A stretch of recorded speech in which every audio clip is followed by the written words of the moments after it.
إن الحمد لله نحمده ونصلي على رسوله الكريم أما بعد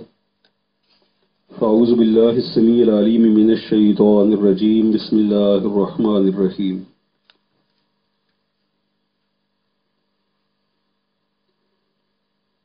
وعن أنس رضي الله عنه قال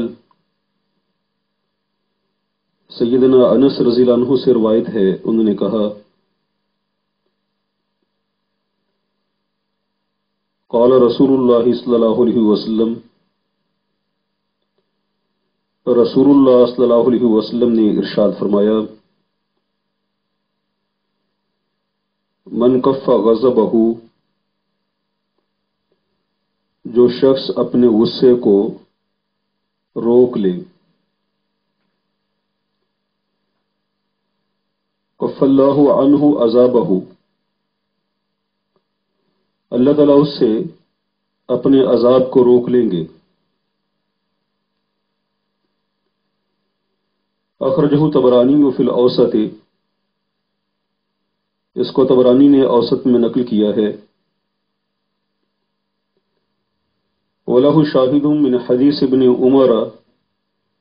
عند ابن ابی دنیا، اور ابن ابی دنیا کے ہاں سیدنا عبداللہ بن عمر رضی اللہ عنہما کی حدیث سے اس کا ایک شاہد موجود ہے۔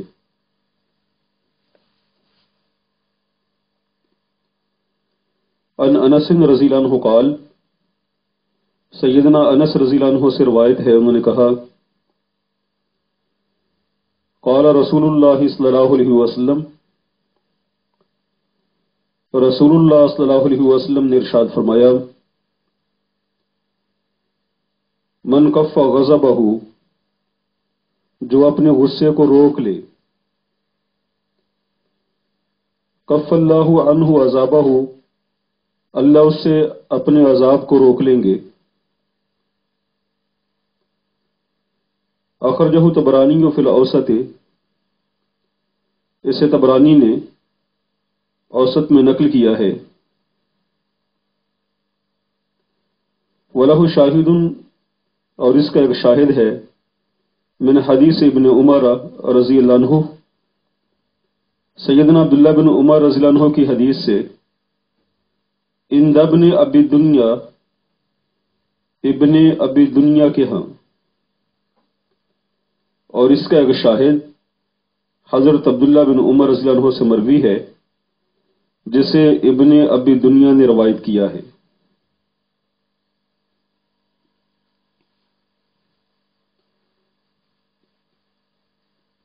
یہ مکمل روایت شیخ البانی رحمہ اللہ نے سلسلہ احادیث صحیحہ کے اندر نقل کی ہے۔ یہ ایک طویل روایت کا ٹکڑا ہے، اور انہوں نے اس کو حسن درجہ کی روایت قرار دیا ہے۔ جو بندہ اپنے غصے کو روک لیتا ہے، اللہ اس سے اپنے عذاب کو روک لیتا ہے۔ آئیے اس کی شرح میں بہتر ہے کہ جو مکمل حدیث صحیحہ کے اندر موجود ہے اس کو آپ کے سامنے بیان کر دیا جائے، اس لیے کہ غصہ سے متعلق بڑی تفصیل سے آپ پیچھے احادیث میں سن چکے ہیں، پڑھ چکے ہیں، اور وہ مکمل حدیث یہ ہے، سیدنا عبداللہ بن عمر رضی اللہ عنہما سے مروی ہے۔ فرماتے ہیں کہ ایک آدمی نبی صلی اللہ علیہ وسلم کے پاس آیا اور کہنے لگا، یا رسول اللہ صلی اللہ علیہ وسلم، اللہ تعالیٰ کو لوگوں میں سب سے محبوب آدمی کون سا ہے، اور اعمال میں سے اللہ تعالیٰ کے ہاں سب سے محبوب عمل کون سا ہے؟ رسول اللہ صلی اللہ علیہ وسلم نے ارشاد فرمایا، اللہ تعالیٰ کے ہاں لوگوں میں سب سے محبوب وہ آدمی ہے جو لوگوں کو سب سے زیادہ نفع پہنچانے والا ہے، اور اللہ کے نزدیک سب سے زیادہ پسندیدہ اور محبوب عمل وہ ہے وہ خوشی ہے جو آدمی کسی مسلمان کو پہنچاتا ہے یا اس سے کسی تکلیف کو دور کرتا ہے یا اس کا قرض ادا کر دے یا اس سے بھوک کو دور کرے، اور کسی بھائی کے ساتھ اس کی کسی ضرورت کے لیے عبداللہ بن عمر فرماتے ہیں مجھے اس مسجد نبوی میں مہینہ بھر کے اعتکاف سے زیادہ محبوب ہے۔ اور پھر فرمایا اور جو شخص اپنے غصے کو روکے اللہ تعالیٰ اس کے عیبوں پر پردہ ڈال دیں گے، اور جو شخص اپنے غصے کو ایسی حالت میں پی جائے کہ اگر وہ غصہ پورا کرنا چاہتا تو کر سکتا تھا، اللہ تعالیٰ کی آمد کے دن اس کے دل کو امید سے بھر دیں گے۔ اور جو شخص اپنے بھائی کے ساتھ کسی ضرورت کے سلسلے میں چلے یہاں تک کہ وہ اس کے لیے ضرورت مہیا ہو جائے، اللہ تعالیٰ اس کے قدم کو اس دن ثابت رکھیں گے جس دن لوگوں کے قدم پھسل رہے ہوں گے۔ مکمل حدیث کا ترجمہ آپ کے سامنے افادہ کی غرض سے بیان کر دیا ہے۔ باقی غصہ کو پی جانا، غصہ آئے لیکن بندہ اپنے غصے پر قابو پا لے، غصہ پر کنٹرول کر لے۔ اب دیکھیں کہ اس کا دو طرفہ فائدہ ہے۔ ایک اس کی اپنی ذات کو فائدہ کیا ہے؟ اگر وہ غصہ پر قابو پا لیتا ہے تو اللہ رب العزت کی جانب سے اس کے لیے کتنا بڑا انعام ہے کہ باری تعالیٰ اس سے اپنے عذاب کو روک لیں گے۔ سب سے بڑا عذاب اللہ کا جہنم کی آگ ہی ہے۔ مطلب یہ کہ اس بندے سے اللہ رب العزت جہنم کو روک لیں گے۔ اور دوسرا اس کی ذات کو یہ فائدہ ہے، غصہ پی جانے پر وہ ایک بہت بڑے نقصان سے بچ جاتا ہے۔ عین ممکن ہے کہ غصہ کے اندر وہ کوئی ایسا فعل انجام دے دیتا جس میں بعد میں جس پر اسے پچھتانا پڑتا، شرمندہ ہونا پڑتا۔ اور پھر تیسرا فائدہ اس کا معاشرہ کو ہے کہ معاشرہ کے اندر برداشت، ایک دوسرے کی بات کو سمجھنا، مفاہمت سے چلنا، جذبہ برداشت کو فروغ ملتا ہے۔ اگر اپنے غصہ کو نافذ کرتا ہے وہ کوئی ایسا فعل انجام دے سکتا ہے جس سے معاشرتی طور پر بہت سے لوگوں کا نقصان ہو۔ تو جو بندہ اپنے غصے کو روک لیتا ہے در حقیقت وہ اپنے اوپر سے عذاب کو روک لیتا ہے کہ غصہ ایک آگ ہے، اس آگ میں اس کا بہت کچھ جل سکتا ہے۔ تو یہ چیز بھی اللہ کی توفیق سے ہوتی ہے، بندہ تقوی اور طہارت پر امر پیلا رہے تو یہ چیز اس کے دل کے اندر برداشت کو، دوسروں کے ساتھ ہمدردی، اپنی رائے کے خلاف لوگوں کی بات کو سننا، یہ ساری چیزیں دل میں تب آتی ہیں جب دل میں تقوی ہے۔ اس سے کہ تقوی جب دل میں آتا ہے تو بندے کی روحانی قوت بڑھتی ہے، روحانی قوت بڑھتی ہے تو وہ پھر تکبر سے نکل جاتا ہے۔ یہ انسان کے اندر جو تکبر ہے یہ اس کے نفس کو برانگیختہ کر دیتا ہے۔ وہ سمجھتا ہے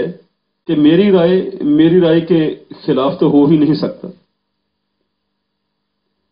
بگاڑ یہیں سے ابھرتا ہے جب ہم اپنی رائے کو رائے نہیں بلکہ آرڈر سمجھ لیتے ہیں۔ آئیے اگلی حدیث پڑھتے ہیں۔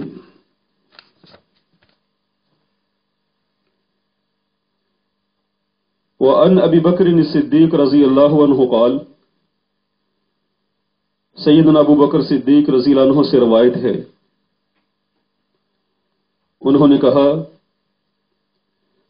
قال رسول اللہ صلی اللہ علیہ وسلم، رسول اللہ صلی اللہ علیہ وسلم نے ارشاد فرمایا لا يدخل الجنت خب، نہیں جنت میں داخل ہوگا دھوکے باز، ولا بخیل، اور نہ بخیل، ولا سیء الملکہ، اور نہ وہ جو مالک ہونے میں برا ہے۔ اخرجہ ترمذی، اس کو امام ترمذی نے نقل کیا ہے، وفرقہ حدیثین، اور انہوں نے اسے دو حدیثوں میں تقسیم کیا ہے، انہوں نے اسے دو حدیثوں میں الگ الگ نقل کیا ہے۔ وفی اسنادہ ضعف، اور اس کی سند میں کمزوری ہے۔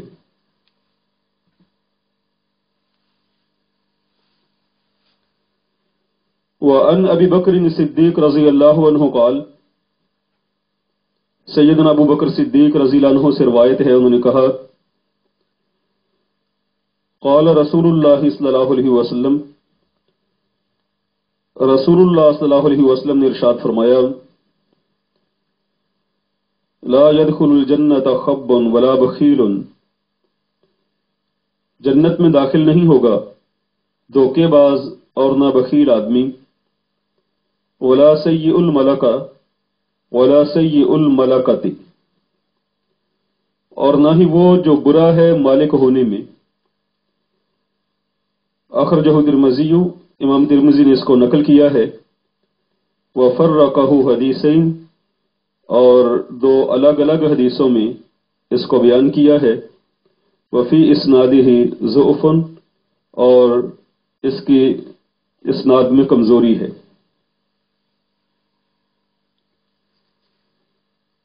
دو الگ الگ حدیثوں میں بیان کیا ہے،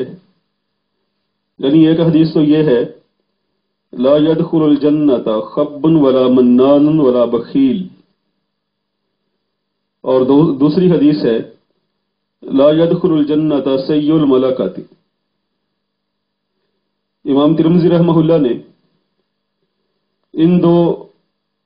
الگ الگ حدیثوں میں اس کو نقل کیا ہے، جبکہ حافظ ابن حجر اسقلانی رحمہ اللہ فرماتے ہیں کہ انہوں نے اسے ایک حدیث میں نقل کر دیا ہے، روایت چونکہ سندن ضعیف ہے اس لیے اس کی تفصیل کی ضرورت نہیں ہے۔ اگلی حدیث دیکھیے،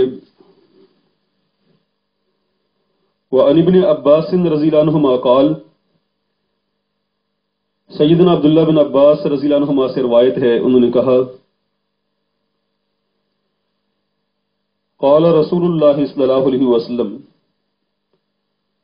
رسول اللہ صلی اللہ علیہ وسلم نے ارشاد فرمایا من تسمع حدیث قوم، جو کان لگا کے کسی قوم کی بات کو سنے، وَهُمْ لَهُ كَارِهُونَ، اور وہ اسے ناپسند کرنے والے ہوں، صُبَّ، انڈیلا جائے گا، فی اذنیہ العنق، اس کے دونوں کانوں میں پگھلا ہوا سیسا، یوم القیامتی، قیامت کے دن۔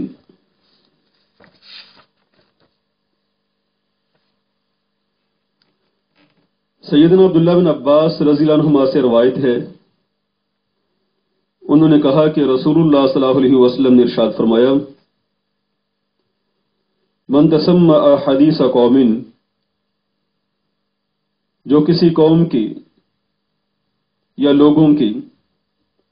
بات سنے کان لگا کر، تسمع کہتے ہیں کوشش کر کے بات کو سننا، کان لگا کے پوری توجہ سے کسی کی بات کو سننا، سمیع ہے مطلق طور پر سننا، اور تسمع پوری توجہ سے کان لگا کے بات کو سننا۔ کہ کان کے اندر کوئی نہ کوئی بات پڑ جائے۔ حدیث بات کو کہتے ہیں، حدیثہ قوم کی بات قوم افراد پر مشتمل ہوتی ہے، اس لیے اس کا ترجمہ لوگ بھی کر سکتے ہیں، لوگوں کی بات۔ من تسمع حدیث قوم، جو کان لگا کے سنے لوگوں کی بات، جو کان لگا کے سنے کسی قوم کی بات، وہم اور وہ، یعنی وہ لوگ جن کی بات سنی جا رہی ہے، لہو اسے، کارہون ناپسند کرنے والے ہوں، وہم لہو کارہون اور وہ اسے ناپسند کرنے والے ہوں، صب فی اذنیہ العنق، انڈیلا جائے گا، ڈالا جائے گا اس کے دونوں کانوں میں پگھلا ہوا سیسا، یوم القیامت، قیامت کے دن، یعنی الرصاص، کیا کہ یعنی آنک سے مراد رصاص ہے، رصاص سیسے کو کہتے ہیں، یعنی رصاص یعنی اس سے مراد سیسا ہے، یعنی آنک سے مراد سیسا ہے۔ اخرجہ البخاری، اس کو بخاری نے نقل کیا ہے۔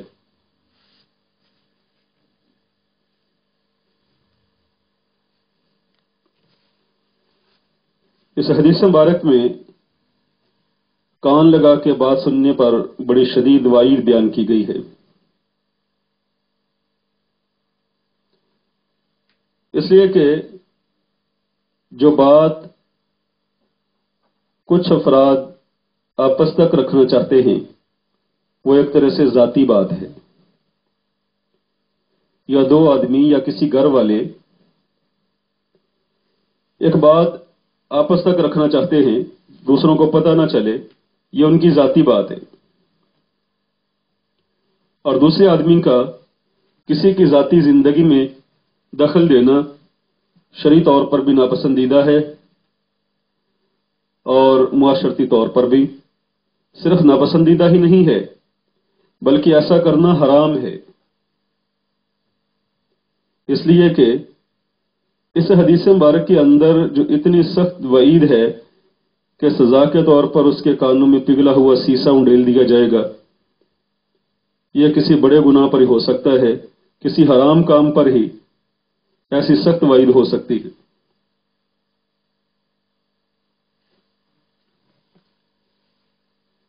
تو اب یہ کیسے پتہ چلے گا کہ فلاں لوگ یہ بات مجھ تک نہیں پہنچانا چاہتے یا مجھے نہیں سنانا چاہتے؟ یہ بہت سارے قرائن سے بات واضح ہو جاتی ہے۔ جیسے دو آدمی آپس میں باتیں کر رہے ہیں لیکن بات کرتے ہوئے وہ کبھی ادھر دیکھتے ہیں کبھی ادھر دیکھتے ہیں، اس سے پتہ چلتا ہے کہ ان کی کوئی راز والی بات ہے، ان کے اندر دخل اندازی کرنا درست نہیں ہے۔ مسند احمد کی روایت میں آتا ہے، حضرت سید مقبول فرماتے ہیں کہ میں سیدنا عبداللہ بن عمر رضی اللہ عنہما کے پاس سے گزرا تو ان کے پاس ایک اور آدمی کھڑا باتیں کر رہا تھا، دونوں آپس میں گفتگو کر رہے تھے، تو میں بھی ان کے بیچ میں جا کے کھڑا ہو گیا اور ان کی بات سننے لگا۔ سیدنا عبداللہ بن عمر رضی اللہ عنہما نے میرے سینے پر ہاتھ رکھ کے ایک طرح سے دھکا دیا اور کہنے لگے، جب تم دیکھو کہ دو آدمی باتیں کر رہے ہیں تو اجازت لیے بغیر ان کے پاس مت کھڑے ہوں۔ کبھی ایسا بھی ہوتا ہے کہ اجازت لی جائے تو وہ اجازت بھی دے دیتے ہیں، لیکن مروت میں، شرم میں، حیا میں۔ مثلا بعض بھائی ایسے کہہ دیتے ہیں، کوئی پرائیویٹ بات تو نہیں ہے، اب وہ شرم و حیا کی وجہ سے کہہ دیتے نہیں نہیں ہماری پرائیویٹ کوئی بات نہیں، اوپنلی ہم بات کر رہے ہیں۔ تو جب وہ آدمی ان کے پاس جا کے کھڑا ہوتا ہے، اگر صاحب عقل، صاحب شعور ہے تو کم از کم اتنا اندازہ ضرور لگا لیتا ہے کہ یہ بات مجھ سے چھپانا چاہتے ہیں۔ کسی اشارہ سے بات سمجھ میں آ جاتی ہے. تو ایسے میں بھی چاہیے کہ وہ آدمی وہاں سے جلدی نکل جائے. اسی طرح کسی کے گھر میں جھانکنا، بچوں سے گھروں کی باتیں پوچھنا، یا کسی کا موبائل اٹھا کے اس کے میسجز پڑھنا، یا اس کی ذاتی چیزوں کی طرف بڑھنا، ایک تو بلا اجازت کسی دوسرے کا موبائل اٹھانا، یہ بھی درست نہیں. جیسا کہ پیچھے پڑا ہے، کل المسلمی علی المسلمی حرام، مسلمان کی تمام چیزیں دوسرے مسلمان پر حرام ہیں. اور پھر اٹھا کے اس کی ذاتی چیزوں کی طرف بڑھنا، جس کو عمومی طور پر لوگ ناپسند کرتے ہیں، یہ بھی اسی حدیث کے زمرہ میں آئے گا. بعض گھروں کے اندر دیکھا ہے کہ اگر ٹیلی فون کے 2 سیٹ پڑے ہوئے ہیں، دوسرے روم میں بات ہو رہی ہے، تو اس والے سیٹ کو اس کا ریسیور بڑی آہستگی سے اٹھا کے کان کے ساتھ لگا لینا، اور وہ اپنی طور پہ جو بھائی فون پہ بات کر رہا ہے وہ تو پرائیویٹ بات کر رہا ہے، لیکن ادھر سے ساری بات لیک ہو رہی. جس بھی انداز سے اپنے بھائی کی بات کو کوئی سننے کی کوشش کرتا ہے اور بات پرائیویٹ ہے، اس کی ذاتی زندگی سے متعلق ہے، سننے والا ایک حرام کام کا ارتکاب کرتا ہے. اور اس حدیث مبارک کے اندر بڑی سخت وعید بیان ہوئی ہے کہ صب فی اذنیہ العنق یوم القیامہ، قیامت کے دن اس کے کانوں میں پگھلا ہوا سیسا ڈالا جائے گا. اگلی حدیث مبارک دیکھیں. وعن انس رضی اللہ عنہ قال، سیدنا انس رضی اللہ عنہ سے روایت ہے، انہوں نے کہا، قال رسول اللہ صلی اللہ علیہ وسلم، رسول اللہ صلی اللہ علیہ وسلم نے ارشاد فرمایا، طوبى لمن شغلہ عیبہ عن عیوب الناس، طوبى لمن شغلہ، خوشخبری ہے اس آدمی کے لیے، طوبہ ہے اس آدمی کے لیے جس کو اس کا عیب مشغول کر دے ان عیوب الناس، لوگوں کے عیوب سے. اخرجہ البزار باسناد حسن، امام بزار نے اسے حسن اسناد کے ساتھ نقل کیا ہے. طوبى لمن شغلہ عیبہ، طوبہ ہے، خوشخبری ہے، خوشی ہے اس شخص کے لیے جسے اس کا عیب مشغول کر دیتا ہے ان عیوب الناس، لوگوں کے عیوب سے، جسے اس کا عیب لوگوں کے عیوب سے روک دیتا ہے.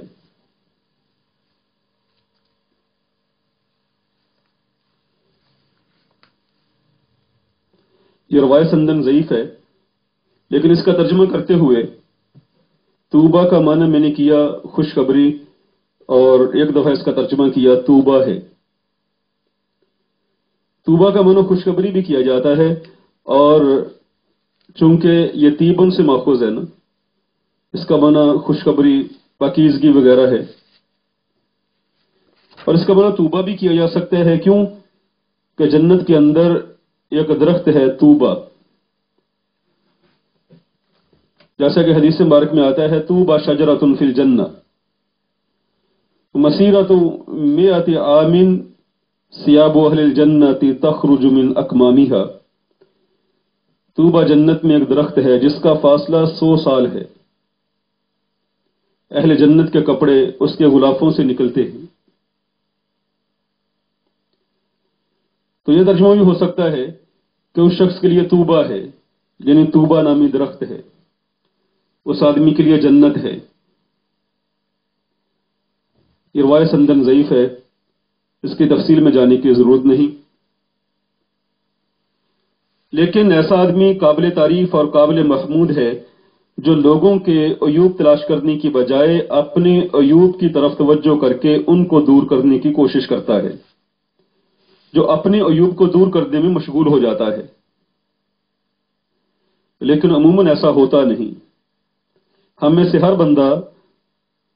دوسرے کے عیبوں کے پیچھے پڑا ہوا ہے، اس کی اصلاح کرنا چاہتا ہے اور اس کو ایسی نظر سے دیکھتا ہے کہ یہ بندہ بدعمل ہے، لیکن اپنی طرف کبھی بھی ایسی نظر سے غور نہیں کرتا،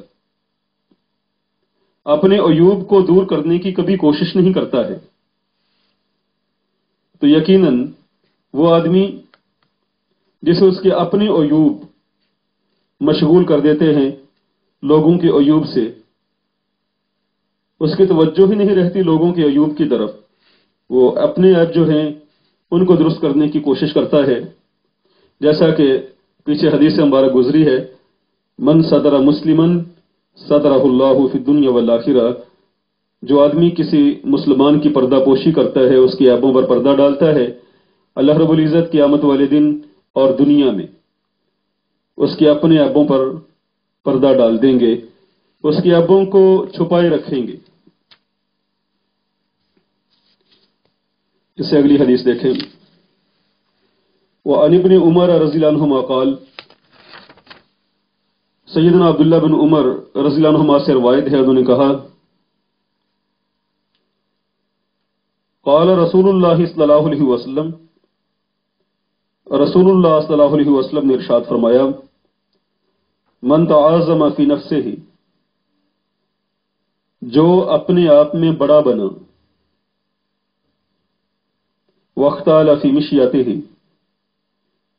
اور اس نے اپنی چال میں تکبر اختیار کیا، لقی اللہ، وہ اللہ سے ملے گا، اللہ سے ملاقات کرے گا، اس حال میں وہو علیہ غضبان، کہ وہ یعنی اللہ اس پر غصے ہوگا، اللہ اس پر غضبناک ہوگا۔ اخرجہ الحاکم ورجالہ ثقات، اس کو حاکم نے نقل کیا ہے اور اس کے راوی ثقہ ہیں۔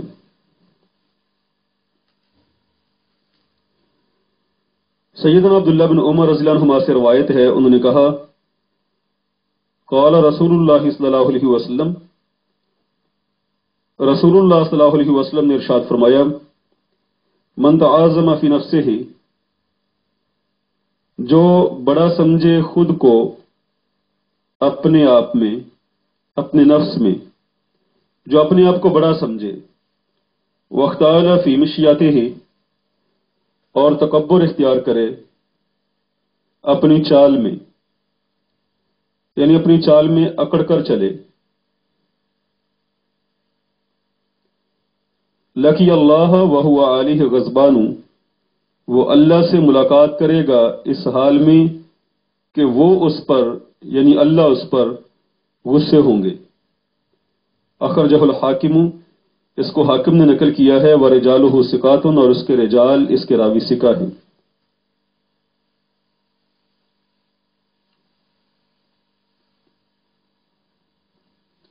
جو آدمی اپنے آپ میں بڑا بنتا ہے در حقیقت وہ متکبر آدمی ہے، اس لیے کہ اپنے آپ میں بڑا بننا، خود کو بڑا سمجھنا، اس کا دروازہ ہی تکبر سے کھلتا ہے، اس کا بیج تکبر ہے، اور تکبر، بڑائی، یہ تو اللہ رب العزت کی چادر ہے،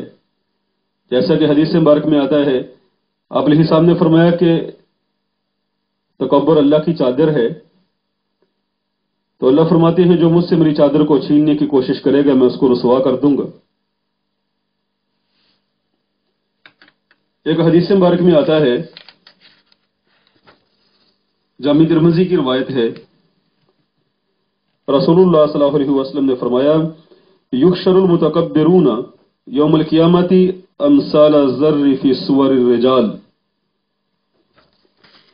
تکبر کرنے والوں کو قیامت کے دن چونٹیوں کی طرح مردوں کی شکلوں میں اٹھایا جائے گا ان کی ذلت اور رسوائی کے لیے۔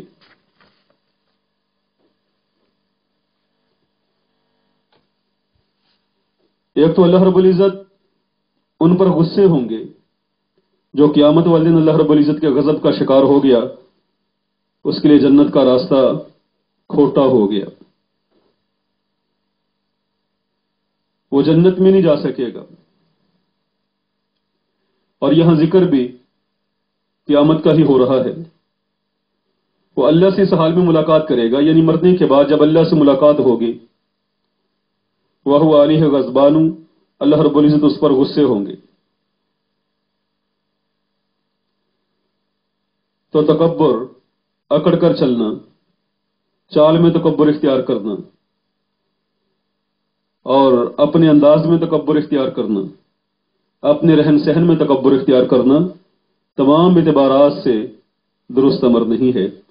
سبحان ربک رب العزت عما یصفون وسلام علی المرسلین الحمد للہ رب العالمین۔